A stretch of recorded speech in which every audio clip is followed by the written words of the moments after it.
ही जी पत्रकार परिषद आहे ती कुठच्याही भाषणाला काउंटर करण्यासाठी किंवा काउंटर अटॅक करण्यासाठी नाही, परंतु आपल्यामार्फत महाराष्ट्रातल्या जनतेला आणि शिवसैनिकांना काही वस्तुस्थिती कळली पाहिजे यासाठी या पत्रकार परिषदेचं आयोजन हे करण्यात आलेलं आहे।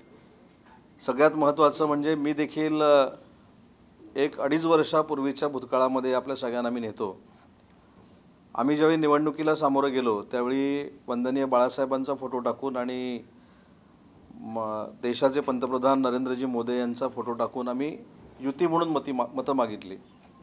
ही मतं मागितल्यानंतर जवळजवळ 170 ठिकाणी भाजप आणि शिवसेना ही निवडून आली। निवडून आल्यानंतर 2.5 वर्ष कोणाला दिली होती, 2.5 वर्ष कोणाला दिली नव्हती याच्यावरनं एक वादंग निर्माण झाला आणि एक अनैसर्गिक युती झाली। त्याच्यामध्ये शिवसेना, राष्ट्रवादी काँग्रेस आणि काँग्रेस पक्ष हे एकत्र आले।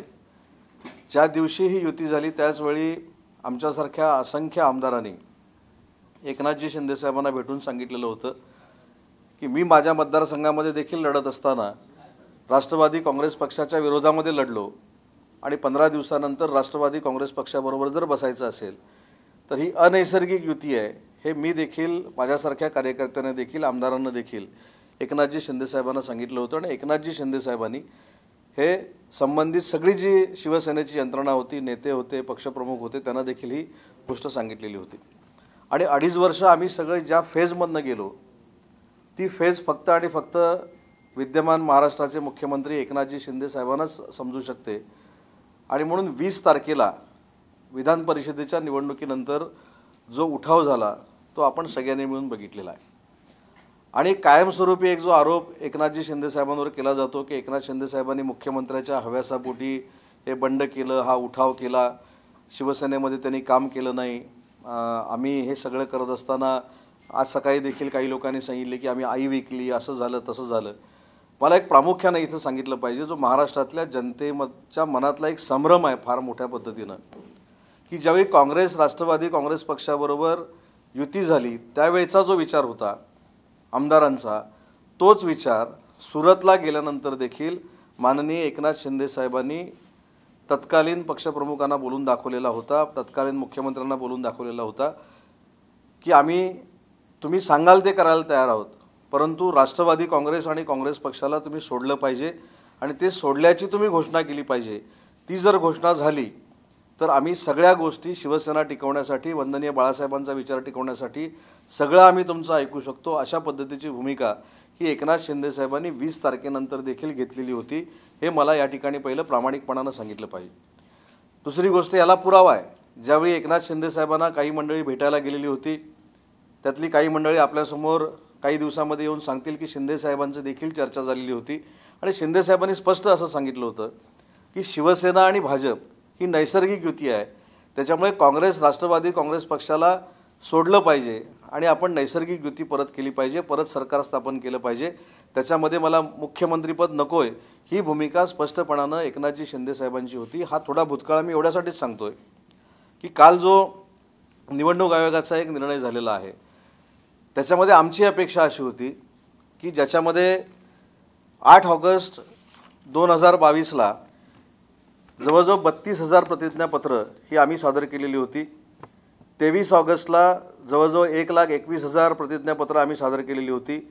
23 सप्टेंबरला 11 राज्यप्रमुखांचं प्रतिज्ञापत्र आम्ही सादर केलेलं होतं आणि जवळजवळ 8 ते 8.5 लाख प्राथमिक सदस्यांची यादी ही आम्ही निवडणूक आयोगाला दिलेली होती। असंख्य नगरसेवक, असंख्य महापौर, असंख्य नगराध्यक्ष या सगळ्यांनी शिंदे साहेबांचा विचार स्वीकारलेला होता। आणि दुसरी महत्त्वाची गोष्ट अशी आहे की आम्ही फक्त विचारापासून लांब झालो होतो आणि वंदनीय बाळासाहेबांचा विचार आजही स्वीकारलेला आहे। आम्ही कधीही असं म्हटलेलं नाही की आम्ही शिवसेना सोडून बाजूला गेलेलो आहोत। मग एवढं सगळं आम्ही कागदपत्र दिलेले असताना हा निकाल धनुष्यबाणाचा आमच्या बाजूनं लागेल अशा पद्धतीची आमची इच्छा होती किंवा आमचं असं मत होतं, परंतु हा खऱ्या अर्थानं आमच्यावर अन्याय झालेला आहे। आणि तो कशामुळे झाला तर 4 वेळा जे कागदपत्र द्यायचे होते ते समोरच्या लोकांनी दिले नाहीत, 4 वेळा मुदतवाढ वाढवली आणि तुम्ही जर ते कॉलम बघितले असेल तर त्याच्यामध्ये सगळं सुमारे इतके आहेत जे निवडणूक आयोगाला फॉर्मॅटमध्ये नाही, हे निवडणूक आयोगाने देखील त्याचा उल्लेख केलेला आहे। त्याच्यामुळे उशीर झाला आणि आम्हाला पण दुःख आहे की शिवसेनेचा धनुष्यबाण हा तात्पुरत्या स्वरूपाचा गोठवलेला आहे. आणि ह्याचं उदाहरण आहे, कारण ज्यावेळी काही विचारांमध्ये लढाई होते त्यावेळी मला असं वाटतं की 22 मार्चला AIADMK तामिळनाडूला हा प्रकार घडलेला होता. त्यावेळीची निशाणी फ्रीज झालेली होती आणि त्याच्यानंतर ती देण्यात आली. त्याच्यानंतर LJPमध्ये देखील अशाच पद्धतीची भूमिका निवडणूक आयोगाने घेतलेली होती आणि याच्यावर अतिशय चांगल्या पद्धतीनं सुतोवाच देशाचे नेते शरद पवार साहेबांनी केलेले आहेत. शरद पवार साहेबांनी बाकीचं काय म्हटलं याच्यापेक्षा एक जी भूमिका त्यांनी सांगितली की स्वतःच्या बाबतीतली, की ते स्वतः बैलजोडी या निशाणीवर लढले, ते स्वतः चरखा या निशाणीवर लढले, ते स्वतः हात या निशाणीवर लढले. त्याच्यामध्ये निवडणूक आयोग जो काही निर्णय देईल तो आपल्याला सामोरं घेऊन जावं लागतं. आणि एक महत्त्वाची गोष्ट अशी आहे की सुप्रीम कोर्टामध्ये जी केस चालू होती ते सुप्रीम कोर्टानं निवडणूक आयोगाला निर्णय घ्यायला सांगितला आणि निवडणूक आयोगानं हा निर्णय घेतला आहे. जरी आम्हाला अन्यायकारक वाटत असला आमच्यावर, तरी तो निवडणूक आयोगाचा निर्णय आहे, त्याचा मानसन्मान केला पाहिजे. या संस्थांवर आक्षेप घेऊन उपयोगाचं नाही, हे अनेक नेते मंडळींनी आणि विशेषतः तज्ज्ञांनी आज सकाळपासूनच सगळ्यांना सांगितलेलं आहे. परंतु ज्या गोष्टी आपल्याला मला सांगायच्या आहेत की ठीक आहे, निवडणूक आयोगानं निकाल दिला, निवडणूक आयोगाने सुनावणी परत घ्यायची आहे, आम्ही आमचे कागदपत्र त्या ठिकाणी सादर करू, आम्ही धनुष्यबाणावर पुन्हा एकदा दावा करू, कारण आम्ही सगळी जी आकडेवारी दिलेली आहे ही खरी आकडेवारी आहे आणि खरी शपथपत्र आम्ही दिलेली आहेत. आता मी खरी का म्हणतोय तर निर्मल नगर मुंबईचं जे पोलीस स्टेशन आहे त्या ठिकाणी एक गुन्हा दाखल झालेला आहे. त्याच्यामध्ये तो गुन्हा असा आहे की 4683 बोगस ॲफिडेविट ही कुणीतरी केलेली आहेत. काही नोटरी फरार आहेत मुंबईतले आणि 4683 पुरता हा मर्यादित विषय नाही आहे. आम्हाला जी माहिती मिळालेली आहे ती 10 कोटी रुपयाचे स्टॅम्प पेपर हे कॉन्ट्रॅक्ट देऊन विकत घेतले गेलेले आहेत. ते महाराष्ट्राच्या कानाकोपऱ्यामध्ये पाठवलेले आहेत आणि तिथले पदाधिकारी जे असतील त्यांनी शिक्के वापरून किंवा ज्या पद्धतीनं ज्यांची काही सिस्टीम असेल, जी 4683 पैकी शेकडो लोकांना फोन करून पोलिसांनी ज्यावेळी विचारलं की तुमचं ह्याच्यामध्ये नाव आहे, तुम्ही तीच व्यक्ती आहे का, त्याच्यावर निगेटिव्ह उत्तर आलेली आहे. आणि म्हणून सुरुवातीपासून मी सांगतो की आपल्याला एक माहीत असेल की तेलगी नावाची एक व्यक्ती होती, त्यांनी पूर्वी स्टॅम्प घोटाळा केलेला होता. स्टॅम्प घोटाळ्यानंतर कुठचाही स्टॅम्पमधला घोटाळा झालेला नव्हता.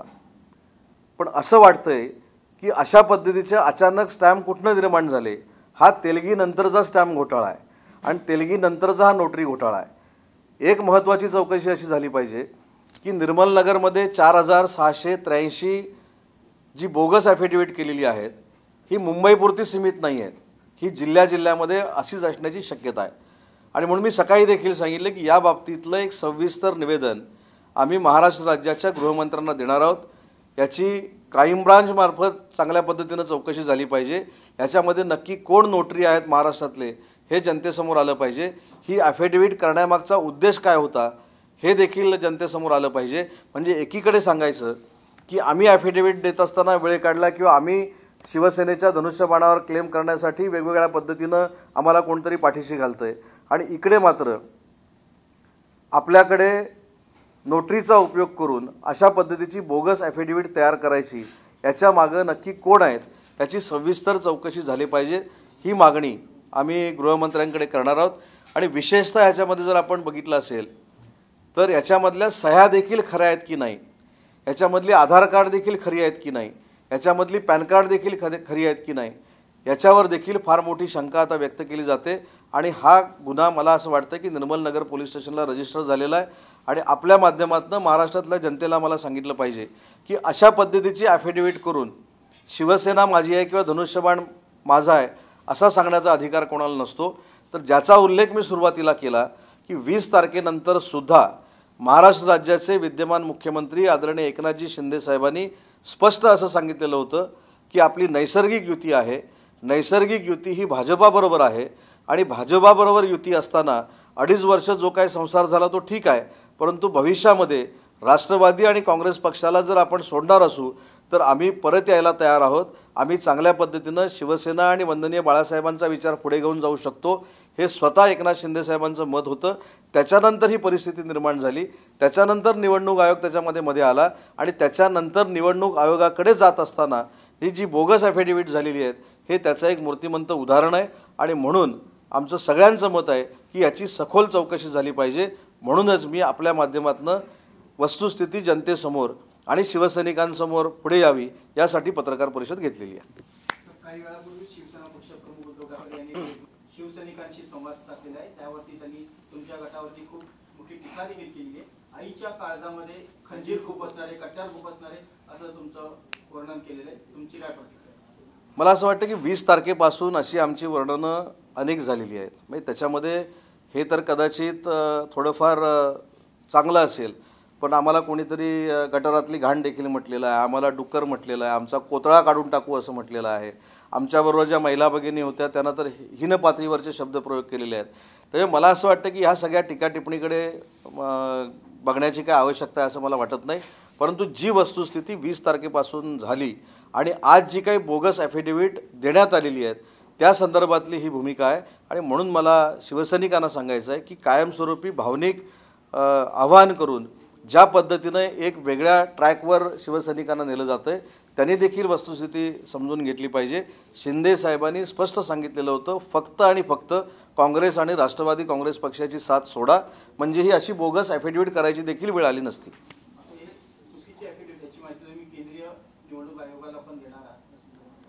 नाही, ही आता इन्क्वायरी पोलीस डिपार्टमेंट करेल, परंतु ही माहिती देखील द्यावी लागेल। कारण ज्यावेळी आपण ॲफिडेव्हिट शिवसैनिकांची आहे असं म्हणतो, पदाधिकाऱ्यांची आहेत असं म्हणतो, त्यावेळी बोगस ॲफिडेव्हिट करणं, त्याच्यावर नोटरीचे शिक्के मारणं, त्याच्यावर सह्या घेणं हा फार मोठा गुन्हा आहे। म्हणजे ज्यावेळी आपण ॲफिडेव्हिट करतो एखाद्या स्टॅम्प पेपरवर, ते प्रतिज्ञापत्र जे आपण करतो त्याच्यामध्ये आपण सगळं खाली लिहित असतो की मी हे पूर्ण शुद्धीमध्ये प्रतिज्ञेवर लिहून देतो आणि मग त्याच्यावर ह्या सगळ्यांच्या सह्या असतात। ही आपली वर्षानुवर्षाची एक प्रोसिजर आहे या प्रशासनातल्या कामातली आणि त्याच्यामध्ये जर राजकीय पक्ष गडबड करत असतील आणि अशा पद्धतीची ॲफिडेव्हिट करत असतील तर त्याची सखोल चौकशी झाली पाहिजे असं आमचं सगळ्यांचं मत आहे। उद्धव ठाकरे यांनी म्हटलं आहे की भाजपच्या मदतीने एकनाथ शिंदे यांनी पक्षचिन्ह गोठवलं, बाळासाहेबांचे विचार पूर्ण संपवण्याचा प्रयत्न झाला आणि मग कोणत्या तोंडाने तुम्ही सांगताय की आम्हाला बाळासाहेबांचे विचार पुढे न्यायचे आहे? तर बाळासाहेबांचा विचार म्हणजे नक्की काय होता? तर बाळासाहेबांनी अनेक आपल्या मुलाखतीतनं भाषणातनं असं स्पष्ट सांगितलं होतं की काँग्रेस किंवा राष्ट्रवादी काँग्रेस ह्याच्याबरोबर शिवसेनेनं युती करता कामा नये, ही त्यांची पहिल्यापासूनची भूमिका होती।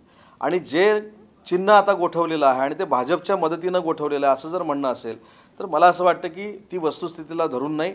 मी जे उल्लेख केले 22 मार्च 2017 आणि 2 ऑक्टोबर 2022 यावेळी जी काय चिन्ह गोठवली गेलेली आहेत ती कुठं भाजपच्या पाठिंब्यावर गोठवली गेली? निवडणूक आयोग ही स्वतंत्र यंत्रणा आहे आणि स्पष्ट ह्या निकालामध्ये देखील, ह्या दोन्ही केसच्या निकालामध्ये देखील कालच्या केसमधलं साम्य आहे। त्याच्यामध्ये स्पष्ट असं म्हटलेलं आहे की पुढं काही कालावधीमध्ये 1 महिन्यामध्ये 2 महिन्यामध्ये निवडणुका आहेत आणि दोन्ही गटांनी मागणी केलेली असल्यामुळं निवडणूक आयोग हा असाच निर्णय देतो, हा आजपर्यंतचा इतिहास आहे। त्याच्यामुळं भाजपाच्या पाठिंब्यानं शिंदेसाहेबांकडनं काहीतरी झालं आहे किंवा भाजपानं शिंदेसाहेबांकडनं काहीतरी करून घेतलं आहे हे वस्तुस्थितीला धरून नाही। उद्धव ठाकरे यांनी जी आता फेसबुक लाईव्ह केलं त्याच्यामध्ये त्यांनी उद्या 1 वाजेपर्यंत जे द्यायचे आपल्या निवडणूक चिन्ह त्यांनी त्रिशूळ आहे, उगवता सूर्य आहे, मशाल आहे, त्याचबरोबर शिवसेना पक्षाचं नाव शिवसेना बाळासाहेब ठाकरे, शिवसेना प्रबोधनकार ठाकरे, शिवसेना उद्धव बाळासाहेब ठाकरे अशी नावं जी ती देखील त्यांनी प्रस्तावना केली, त्यावरती तुमची काय प्रतिक्रिया, तुमचं काय तिकडे उत्तर असणार आहे निवडणूक आहे? तर याच्यातनंच सिद्ध होतं की आपल्याला आठवत असेल की आपल्याच माध्यमातून आम्ही बघितलं ऐकलं आहे, एक 15-20 दिवसापूर्वी अशा पद्धतीची एक स्टेटमेंट आली होती की नवीन निशाणीला सामोरं जायला तयार राहा। याचा अर्थ असा आहे की ह्याचं प्रिपरेशन अगोदरच झालेलं होतं। पूर्ण खात्री होती की आपल्याकडे जे ॲफिडेव्हिट्स आहेत किंवा आपल्याकडे जे पदाधिकारी आहेत याची कमतरता असल्यामुळं आपल्याला नवीन चिन्हालाच सामोरं जावं लागेल म्हणून ही तयारी झालेली होती। आणि काल निकाल दिल्यानंतर पुढच्या 12 तासामध्ये या 3 निशाणे आणि पक्षाची नावं ज्यावेळी निवडणूक आयोगाकडे जातात, म्हणून मगाशी मी म्हटलं की आमचं प्रिपरेशनच काय नाही आहे। आता आमची जी बैठक चालू आहे त्याच्यामध्ये कदाचित शिंदेसाहेबांना जो अधिकार आहे तो शिंदेसाहेब वापरून आमच्याशी सगळ्यांची चर्चा करून ठरवतील, पण आम्हाला माहितीच नव्हतं की नक्की आम्हाला काय करायचं आहे। म्हणून मगाशी जे मी म्हटलं की हा जो कालचा निर्णय झालेला आहे तो कुणीही कितीही काही सांगू दे, आमची मेजॉरिटी असताना, आमच्याकडे नंबर्स असताना हा अन्याय आमच्यावर झालेला आहे, म्हणून आमचं प्रिपरेशन नव्हतं। आता आजच्या मीटिंगनंतर उद्या निवडणूक आयोगासमोर काय करायचं, वकिलांनी काय भूमिका मांडायची हे आज रात्री आमचं ठरेल. तुमची पण निवडणूक चिन्ह आणि नाव पक्षाचं हे ठरवलं जाणार आजच्या बैठकीत. आजच्या बैठकीमध्ये उद्या निवडणूक आयोगासमोर कशा पद्धतीनं जायचं, काय करायचं हे वकिलांशी चर्चा करून शिवसेनेचे मुख्य नेते एकनाथजी शिंदेसाहेब ठरवतील आणि ते स्वतः निर्णय घेतील. तर आपण सांगितलं तर काही वेळापूर्वी उद्धव ठाकरेंनी सांगितलं की सातत्यानं हे सांगितलं जातं की बाळासाहेब ठाकरे यांचं नाव न वापरता तुम्ही निवडणुकांना सामोरं जाऊन दाखवा. मी पुन्हा एकदा 20 तारखेकडे नेतो आपल्याला. 20 तारखेला जे शिंदेसाहेबांनी पहिली घोषणा केली, 21 तारखेला असेल की 22 तारखेला, त्याच्यामध्ये शिंदेसाहेब असं म्हणाले होते की काँग्रेस आणि राष्ट्रवादी काँग्रेस पक्षाबरोबर जाणं म्हणजे वंदनीय बाळासाहेबांचा विचार असू शकत नाही. राष्ट्रवादी काँग्रेस आणि काँग्रेस पक्षाला सोडून भाजपबरोबर अलायन्स करणं जी वंदनीय बाळासाहेबांनी, प्रमोद महाजन साहेबांनी, मुंडे साहेबांनी असेल, वाजपेयी साहेबांच्या पुढाकाराने असेल, अडवाणी साहेबांच्या पुढाकाराने असेल, जी नैसर्गिक युती झाली होती तीच टिकवणं म्हणजे वंदनीय बाळासाहेबांचा विचार आहे. हे ऑलरेडी एकनाथ शिंदे साहेबांनी सांगितलेलं होतं. तर मला असं वाटतं की वंदनीय बाळासाहेबांचा विचार म्हणजे काय, तर वंदनीय बाळासाहेबांचा विचार म्हणजे आता ते जरी आमच्यामध्ये नसले तरी त्यांनी जी काही एक भाषणाचा स्टोरेज आमच्याकडे करून ठेवलेलं आहे ते ऐकायचं, त्यांचे विचार जे आहेत ते आम्ही पुढे घेऊन जायचं. मी अनेक वेळा सांगितलं की दुर्दैवानं मी वंदनीय बाळासाहेबांबरोबर काम करू शकलो नाही, पण शिंदे साहेबांनी पुऱ्या त्यांच्या हयातीमध्ये अनेक संकटावर मात करून शिवसेना कानाकोपऱ्यापर्यंत पोहोचवण्याचा प्रयत्न केलेला आहे. त्याच्यामुळे बाळासाहेबांचा विचार, आणि बाळासाहेब हे राष्ट्रीय पुरुष होते, त्यामुळे त्यांचा विचार महाराष्ट्रातल्या प्रत्येक नागरिकाला पुढे नेण्याचा अधिकार आहे आणि म्हणून वंदनीय बाळासाहेबांचं नाव आम्ही अभिमानाने घेतो. आता मुद्दा असा राहतो की तुमच्याकडे पक्षचिन्ह नाही आहे, त्यांच्याकडे पक्षचिन्ह नाही आहे. पुढच्या कालावधीमध्ये स्थानिक स्वराज्य संस्थांची निवडणूक येईल, तुम्हाला नवीन चिन्ह, त्यांनाही नवीन चिन्ह घ्यावं लागेल. तर याचा फटका बसणं हा जवळपास कितपत असं वाटतो. आणि मुळात मुंबई महापालिका निवडणूक आहे, 14 महापालिकांच्या मोठ्या निवडणुका आहेत. अशा परिस्थितीत मग पुढे काय भूमिका राहील? निवडणुकीचं चिन्ह जे गोठवलेलं आहे ते या निवडणुकीपुरतं गोठवलेलं आहे. त्याच्यानंतर काही कालावधी आहे. आमचं म्हणणं सगळं निवडणूक आयोगाला आम्ही पटवून देऊ. आम्ही आजही ठीक आहे, ज्या काही तांत्रिक बाबी निवडणूक आयोगानं सांगितले त्याचं पालन दोन्ही बाजूला करणं हे बंधनकारक आहे. पण त्याच्यानंतर पुढच्या निवडणुका येईपर्यंत जो काही कालावधी आहे त्याच्यामध्ये आमची भूमिका ठामपणानं पुन्हा एकदा आम्ही निवडणूक आयोगासमोर मांडू. आणि आम्हाला खात्री आहे की आमच्याकडे जे नंबर्स आहेत त्याच्यामुळं भविष्याच्या निवडणुकीला सामोरं जायच्या अगोदर धनुष्यबाण आम्हाला मिळेल याची आम्हाला पूर्ण खात्री आहे. शेवटी निवडणूक आयोग याच्यावर निर्णय घेणार आहे. सर, आपसे हिंदी में जानना चाहेंगे, जो एफिडेविट आपने कहा कि तेलगी से भी बड़ा घोटाला ये जो है हो सकता है, आप लोगों की क्या डिमांड है और क्या आप लोग गृह विभाग से पूरे मामले की जांच? नहीं, जो एफिडेविट पूरे महाराष्ट्र में की गई है उसमें 4583 जो एफिडेविट है वो बोगस निकली है. उसका एफआईआर निर्मल नगर जो पुलिस स्टेशन है उसमें दाखिल हो गया है. मैंने ऐसे बोला है कि तेलगी के बाद, तेलगी से बड़ा नहीं, तेलगी के बाद ये स्टैम्प घोटाला है और उसकी पूरी जानकारी पुलिस ने लेनी चाहिए, क्राइम ब्रांच ने लेनी चाहिए. और हम एक अर्जी दाखिल कर रहे हैं होम मिनिस्टर के पास कि सिर्फ मुंबई तक नहीं, डिस्ट्रिक्ट तक जाके, ज़िले तक जाके ये क्या हो गया है उसका पता होना चाहिए. आप लोगों की क्या जानकारी, आपने कुछ आंकड़े भी दिए कि 10 करोड़ के करीब 10 करोड़ का कॉन्ट्रैक्ट दिया था स्टैम्प बनाने का. अभी यहाँ के 2-4 नोटरी भी फरार है, उसकी पूरी जांच होनी चाहिए, हमारी मांग है. सर, दूसरा अभी उद्धव ठाकरे ने कुछ देर पहले जो फेसबुक लाइव से संबोधित किया, उन्होंने कहा कि जिस कांग्रेस के विरोध में हम लोग लड़ा करते थे उन्होंने भी कभी शिवसेना पर इमरजेंसी के वक्त भी बैन उन पर नहीं किया, लेकिन आज बीजेपी जो है उनके साथ मिलकर शिवसेना का चुनाव चिन्ह नहीं, ये तो सच्ची बात नहीं है. शिंदे गुट ने या बीजेपी ने ये शिवसेना का जो परमिशन है वो कैंसिल किया है, ये झूठी बात है. क्योंकि जो इलेक्शन अभी अंधेरी की हो रही है उसके लिए सिर्फ है टेम्पररी सिचुएशन है. जो निवडणूक आयोग ने बोला है कि जो हमारा धनुष्यबाण है और नाम है वो यूज़ नहीं करना है, वो टेम्पररी है. बाद में निवडणूक आयोग के पास हम वापस जाएंगे और हमारा जो मेजॉरिटी है, हमारे जो नंबर्स है वो देखने के बाद वो धनुष्यबाण हमको ही मिलेगा, ये हमारी पूरी खातरी. उद्धव ठाकरे का कहना था कि मां के सीने में खंजीर घोंपा गया है, किस तरह से देखते हैं?